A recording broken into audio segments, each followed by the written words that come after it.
बिस्मिल्लाहिर्रहमानिर्रहीम। मैं हूं हसीन सलमान और आप देख रहे हैं मेरा चैनल किताब दोस्ती ना तमाम। आज की जो किताब है या जिसका हम जिक्र करेंगे, जिस शख्सियत का या जिस आदमी का तारीख की इंतहाई अजीबो गरीब और इंतहा से ज़्यादा इस्लाम को नुकसान पहुंचाने वाली शख्सियत या आदमी या किरदार, जो मर्जी कह लीजिए। किताब मेरे हाथ में मौजूद है जी, ये आपको नजर आ रही होगी। हसन बिन सबा, एक ऐसा नाम जिससे शायद ही कोई ऐसा शख्स हो कि जो वाकिफ ना हो इस नाम से। एक बहिश्त इसने बनाई इस नाम से। वैसे तो शद्दाद के बारे में भी है कि उसने भी एक बहिश्त बनाई, एक जन्नत बनाई, इसने भी एक जन्नत बनाई। लेकिन इसकी जो बनाई हुई जन्नत थी वो बड़ी ही अजीबो गरीब उसकी बुनियाद थी, और वो बुनियाद थी हशीश। हशीश की बुनियाद पर, हशीश की बेस पर इसने, हशीश यानी वो भंग, हशीश या एक भंग से रिलेटेड की तरह का एक पौधा होता है जिससे अफ्यून और भंग से रिलेटेड, तो ये गालिबन इसने सबसे पहले इस्तेमाल की थी। और इसने अपने काले इल्म के जरिए इसको दरियाफ्त किया और इसका इस्तेमाल किया। और कैसे इस्तेमाल किया? ऐसे इस्तेमाल किया कि इसने तहस नहस करके रख दिया दुनिया को, और खुसूसन इस्लाम को, इस्लामी तारीख को, सुल्जूकी हुक्मरानों को। ये कौन था हसन बिन सबा? इसका पूरा नाम था हसन बिन अली बिन मोहम्मद बिन जाफर बिन अल हुसैन बिन मोहम्मद बिन अल सबा अल हुमैरी। ये एक इंतहाई मनफी कैरेक्टर जो है हसन बिन सबा। ये पैदा हुआ जी 1025 ईस्वी में कौम ईरान में, कौम ईरान या कौम ईरान। और जो इसका जो इसकी जो इसने जो एक जमात तैयार की फिदायीन की, हशीशीन की, जिनको अंग्रेजी में असैसन्स कहा जाता है। असैसन्स, ये हशीशीन का ही एक, हशीशीन का जो लफ्ज़ है इसी को अंग्रेजी में ट्रांसफर किया गया तो उसको असैसन्स कहा गया। असैसन यानी जैसे हम कहते हैं ना कि खुदकुश हमला आवर, वो तो ये इसी के ही थे सारे फिदाई। तो इसको जी अपने आप को मौला कहलाता था, अपने आप को सैयदना कहलाता था। और इसका जो इसके जो फिदायीन थे इसको शेखुल जिबाल के नाम से इसको पुकारते थे। शेखुल जिबाल, पहाड़ों का आका, पहाड़ों का सरदार, ये बुजुर्ग सरदार। अजीबो गरीब शख्सियत का मालिक, इंतहाई शैतान सिफत आदमी।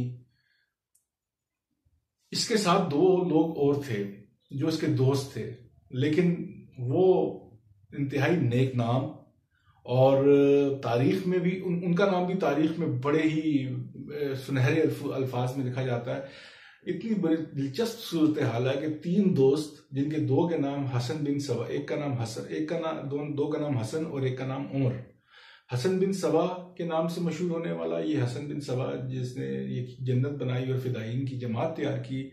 दूसरा हसन जो था वो हसन ख्वाजा हसन तूसी, निज़ामुल मुल्क तूसी, जिन्होंने मदरसा निज़ामिया की बुनियाद रखी। और उनकी जो है वो जो इल्मुल कलाम में और तफसीर में, हदीस में, इल्मुल रिजाल में, उसूल फ़िक़्ह में, और जिनकी जो किताब है तहदीबुल अहकाम और अल इस्तिब्सार और अत-तिब्यान, ये इनकी जो है वो बेहतरीन, मतलब इन ख्वाजा हसन तूसी जो थे इनके नाम से एक दुनिया वाकिफ है।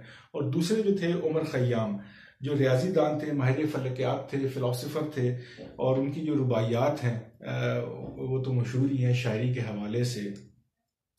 तो ये तीनों दोस्त, मुख्तसरन बता दूं कि तीनों दोस्तों ने एक अहद किया था अपने ज़माने तालिबी इल्मी के दौर में कि अगर हम में से कोई भी शख्स अगर हम तीनों में से एक भी आदमी अगर किसी अच्छे मुकाम पर पहुंच जाता है तो उसमें वो बाकी दो दोस्तों की मदद करेगा। मुख्तसरन बता रहा हूँ तो यही हुआ।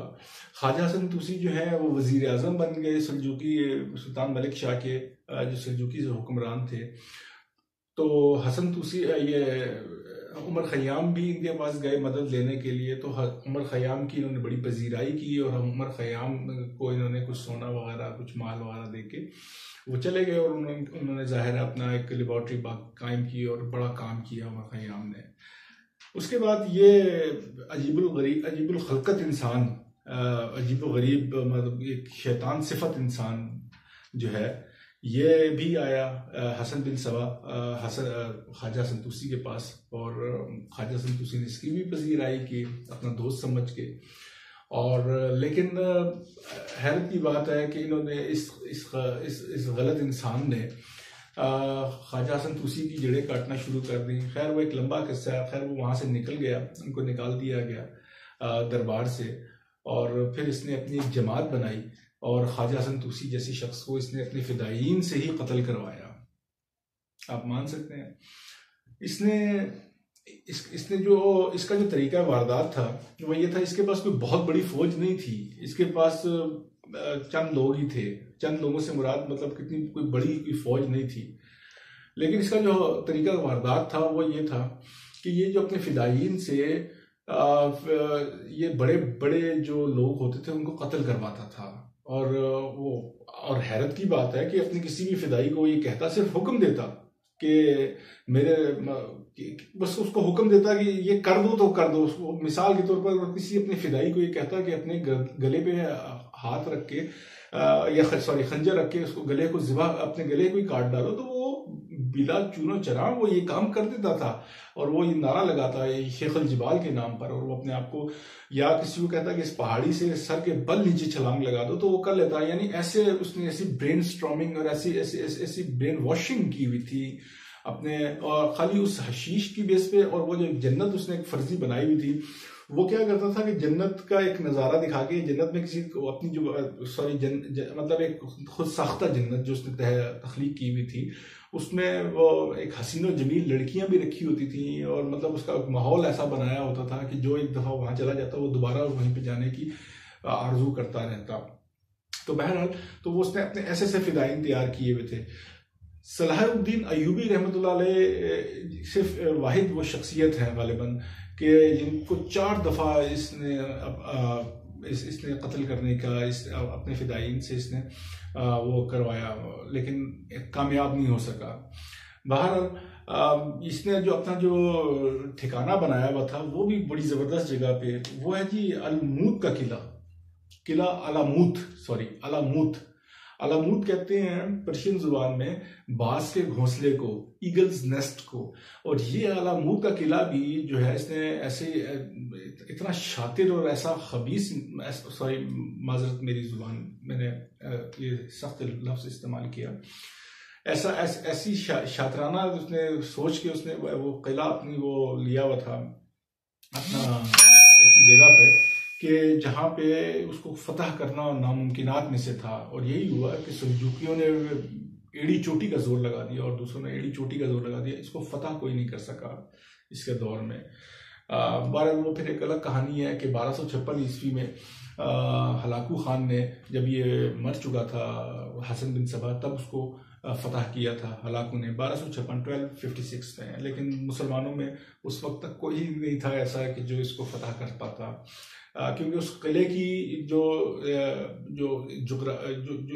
पोजीशन थी उसको वो पहाड़ की चोटी पे था, दरिया था उसके आसपास, बहरे खिजर के जुनूब में है, कैस्पियन सी जिसको कहते हैं, कैस्पियन सी के साउथ में ये पड़ता है।